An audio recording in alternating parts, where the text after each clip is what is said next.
This program was made possible in part by a grant from the Alaska Center for Excellence in Journalism, and viewers like you. Gnalchish Ha'a, thank you.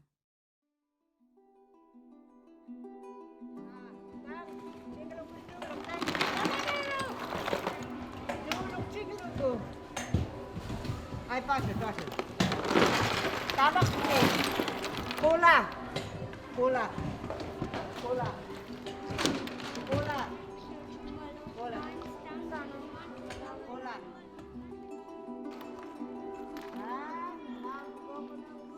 Ever since I started teaching, it was my goal to work with kids the way I want my own children to be worked with a lot of love, a lot of care.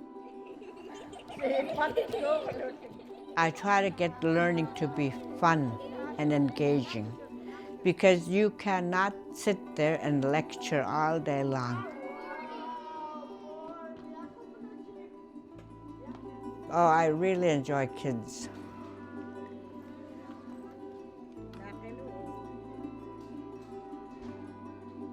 I told my mom that I want to go to college, and she looked at me and said, there's two things that I want you to remember. One, don't ever forget who you are. Don't never forget your roots, and most importantly, never forget your language.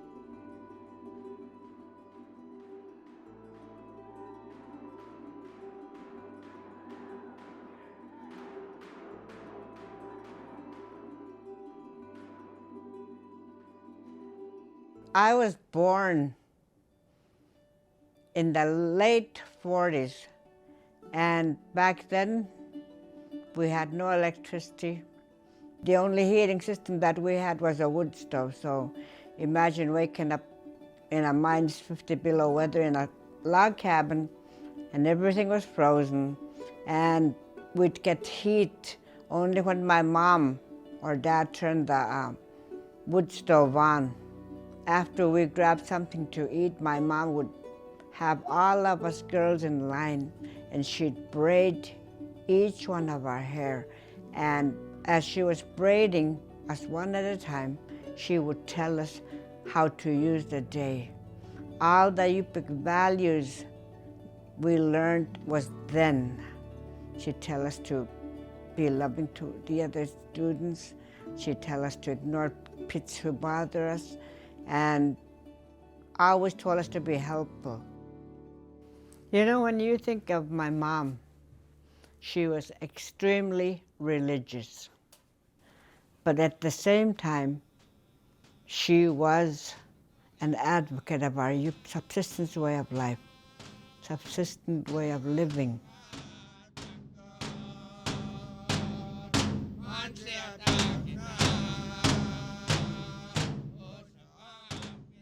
She never used to dance, never growing up. I've never seen her dancing. One day during practice, my brother Harley was crying and told her to go practice.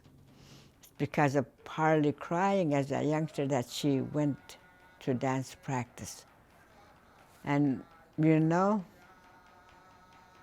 she had that gift that she held back all that time.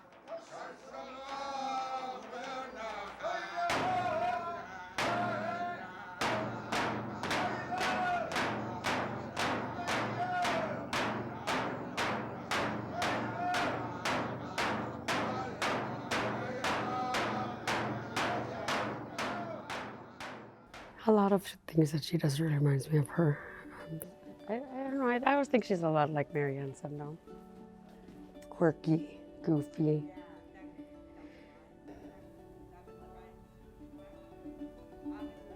And Marianne Sundown loved to laugh. Ayaprun loves to laugh. I love to laugh.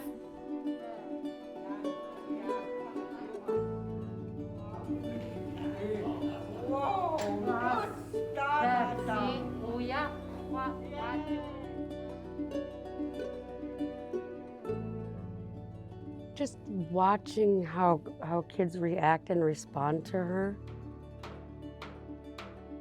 Just how loving and caring and joking, everything that encompasses her, I think.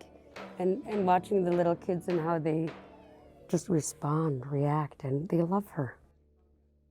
And I was like, this seems fun. It doesn't seem like work, but it is.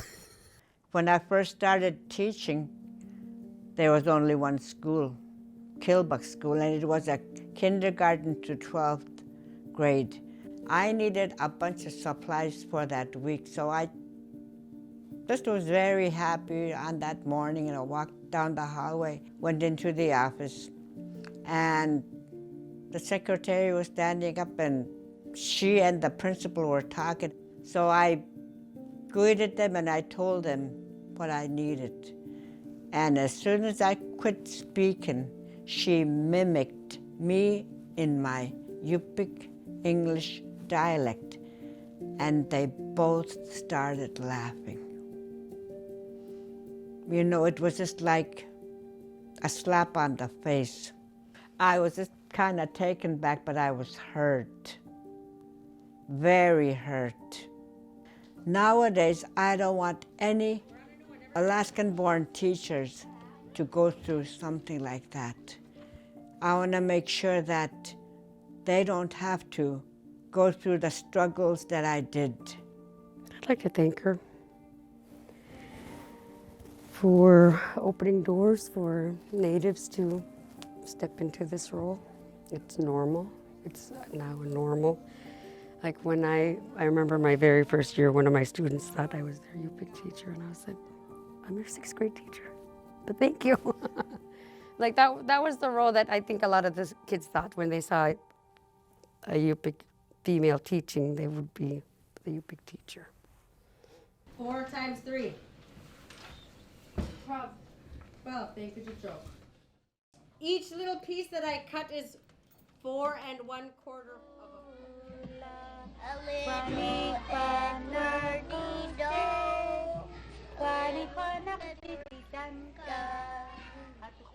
Back in the, I think, late 80s, there are a number of parents who were concerned that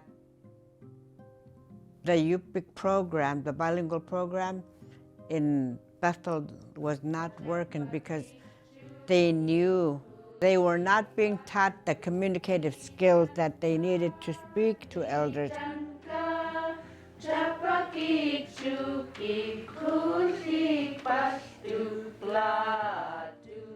A lot of people started looking into starting an immersion program.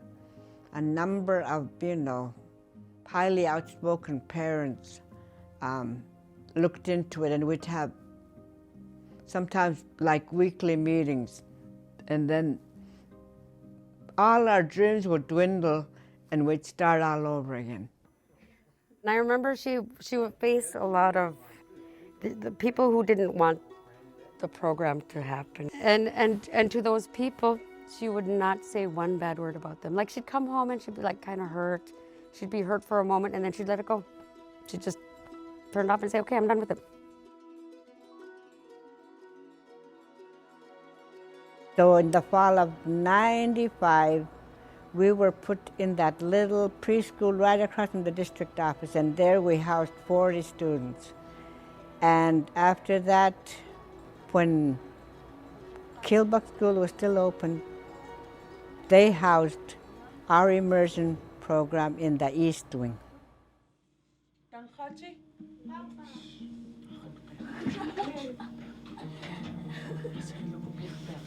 Gidaki, hani kwa okokok, at daw chakokchiw magpiluko, malaguni ganak.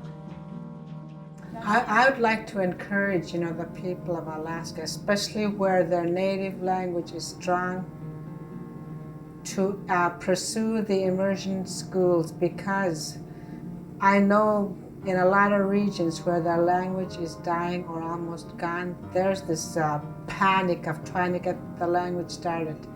I think we're lucky in this region because the Yupik language is so strong, and to make it stronger would keep it from, ever being wiped away.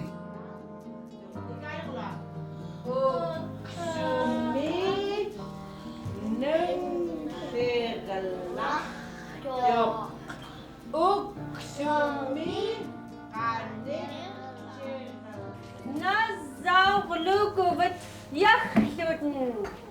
Asbach, nazauglup, nazauglup. Growing up, it was the only language we spoke. And we did not get to learn English till I went to school. I think there was a lot of miscommunication then because everything that we learned was not culturally relevant. So we had a hard time with all those, books.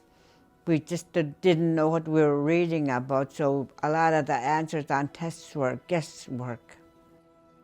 And I thought all the couples in America had 2 children because of Dick and Jane, I want students to be given a topic that they can relate to. I mean, if you go on a hunting trip, that's science. If you go on a hunting trip, that's something to use in literature and writing. If you go on a hunting trip, you can use math. How many, fish did you catch in your net? So there's always a way to incorporate culture into the curriculum.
We had up to 10 or 20 years of exceptional work, where the students were speaking, where the students were writing in Yupik.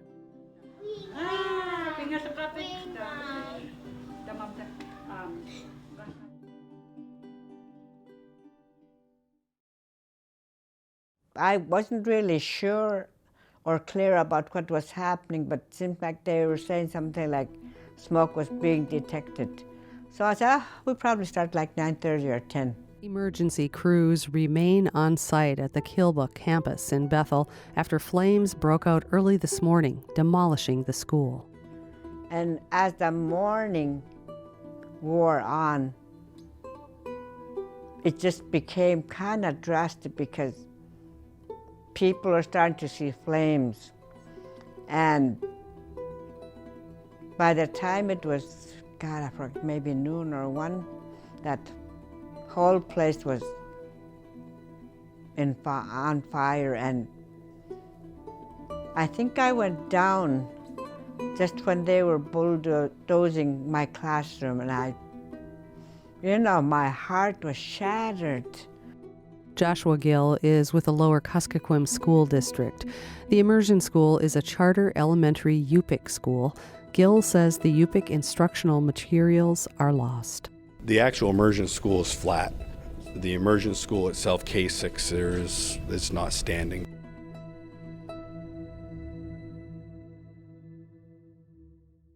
It seemed like in the morning she wasn't like, nothing's gonna happen. It'll be fine. We're not going to school. There's a fire. Like maybe she thought that they'd put it out. And then as the day went on, and then you could see that the school wasn't coming back. I'm gonna start crying for that too. I have pictures, like she was very, very visibly shaken, like crying, just looking at the carnage. I don't know. The wreck.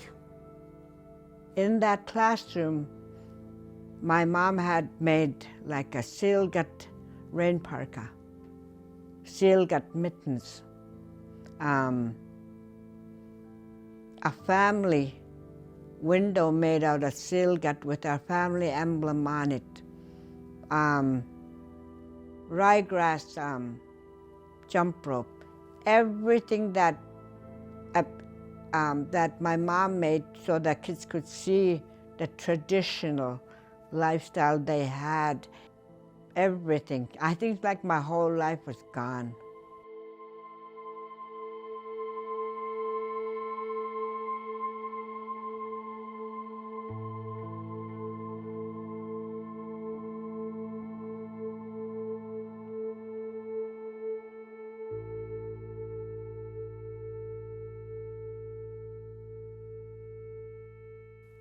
I think she's one of those people that really says, you know, when life hands you lemons, you make a lemonade. She's going to find a way to make it positive. She's like, okay, school burned.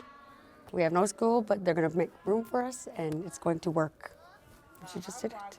So it seems like that's the biggest hurdle, is not having a school to our own. And then we went to the old Swanson store. It's another hurdle. In March, Ayaprun moved into the vacant grocery store in Bethel Native Corporation's Kapuzvik building. They're still figuring out how to have school in a space intended for produce and milk. The biggest issue is dampening sound, and they're still working out their morning and afternoon traffic patterns. But inside, it looks like a school.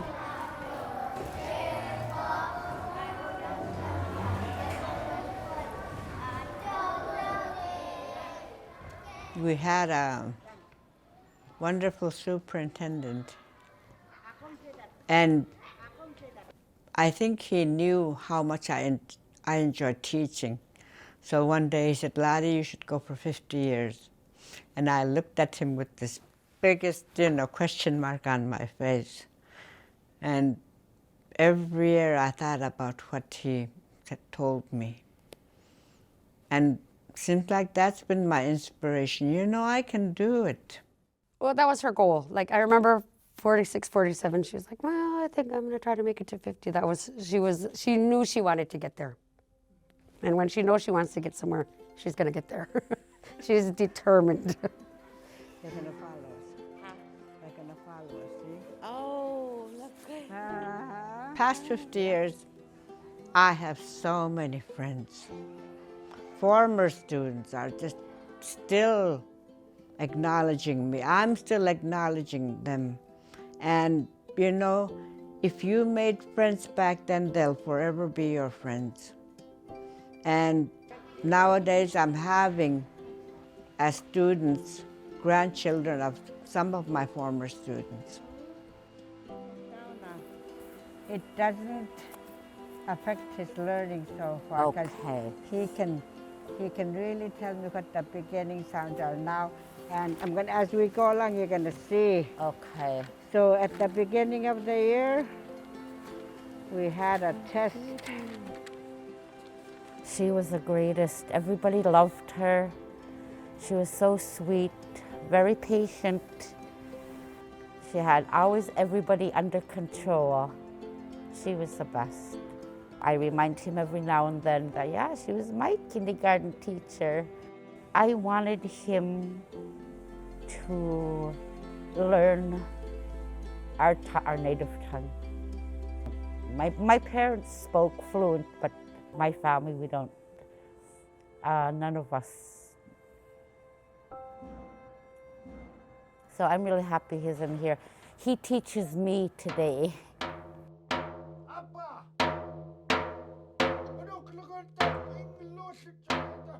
I was talking to Representative Zelkowski, and we were talking about Ayaprun and how successful the school was, and we were talking about, I had made mention that Ayaprun was retiring, and she got really big-eyed, and And she's like, wow. She said, that's going to be a huge impact in our school and our community. And I said, absolutely, absolutely. And, you know, and she immediately said, we need to recognize her for the work that she has done for our school, our community, for the culture.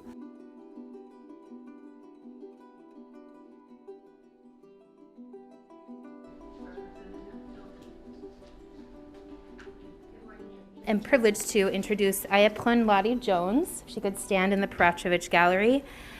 Her dedication to the Yupik culture has had a ripple effect throughout Alaska, one that sets a significant precedent in keeping Yupik and Alaska Native languages and traditions alive. It was a privilege to learn this morning that my Appa Janach, who my father was also named after, is also related to her family, and that was just a great joy to learn this morning.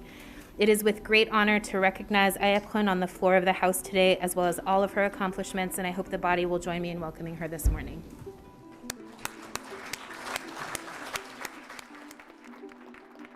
I'm just so glad I pushed on to, you know, carry on my mother's wish, because she really believed that the Yupik language shouldn't perish, but, you know, be carried on.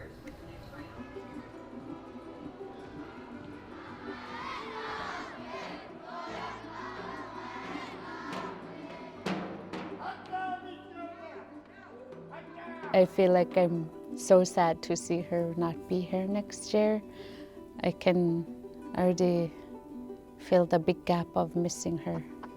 It's like, where's Loddie? Like, big piece of my heart's gonna be missing. Just happened to be on LKSD's website, and I saw Miss Loddie had been presented with an award from the state of Alaska for her 50 years of teaching. And I thought, oh my God, who better than to have Miss Loddie come and speak to our graduates.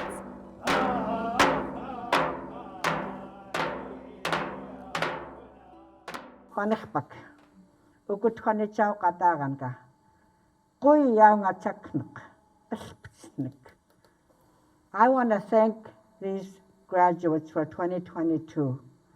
My heart is very happy. I'm so proud of you for having taken these last 12 years in steps, and now you are here. You're ready to open another door. If you don't know what this is a walking stick. Our ancestors have used it for a long time, and I'm going to explain why. Because right now, I want all the graduates to hold their own ayagok. And if Josh is coming, we'll see why.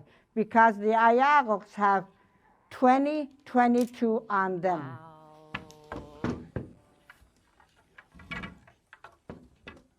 You're opening a new door. And as you go out, it's just like going out to the tundra. You're going to check how deep the water might be. What happens when it's too deep? You check another area. Is it safe enough to cross? Will I be safe to go in this journey so I can accomplish what I want to accomplish? That's what an elder would tell a young person. Make your choices right. There's going to be a lot of temptation. You're going to be strong enough to say no. Graduates, Charlie. You're going to clear a path. You're going to look at your goal. No matter how many times you fall, you're going to get up. And you're going to keep going forward.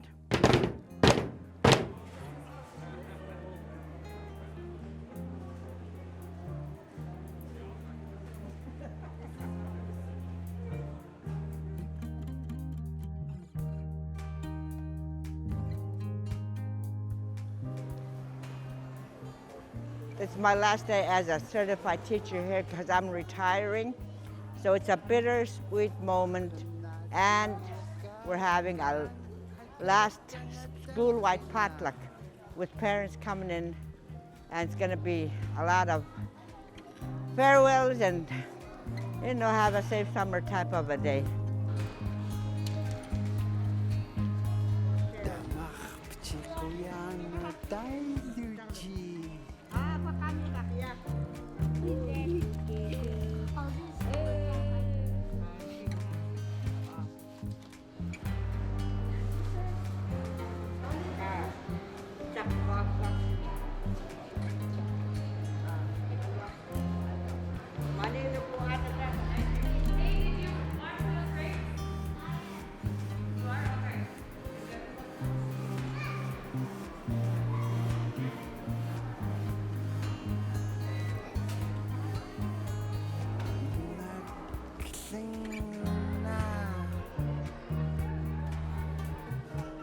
Whoa.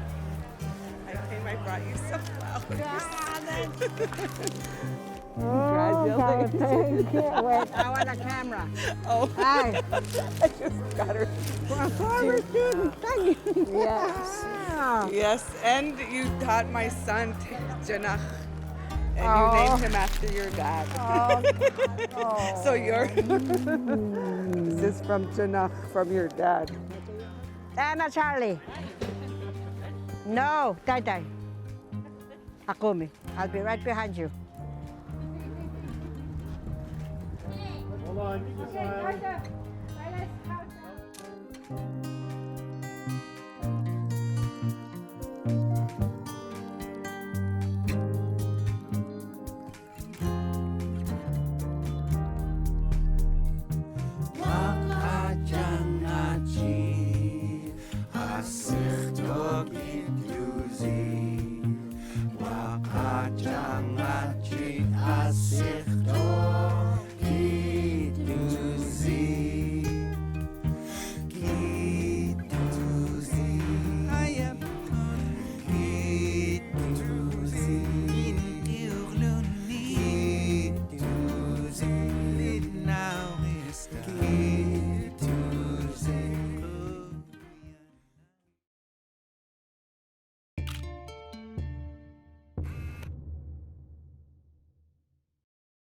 This program was made possible in part by a grant from the Alaska Center for Excellence in Journalism and viewers like you. Thank you.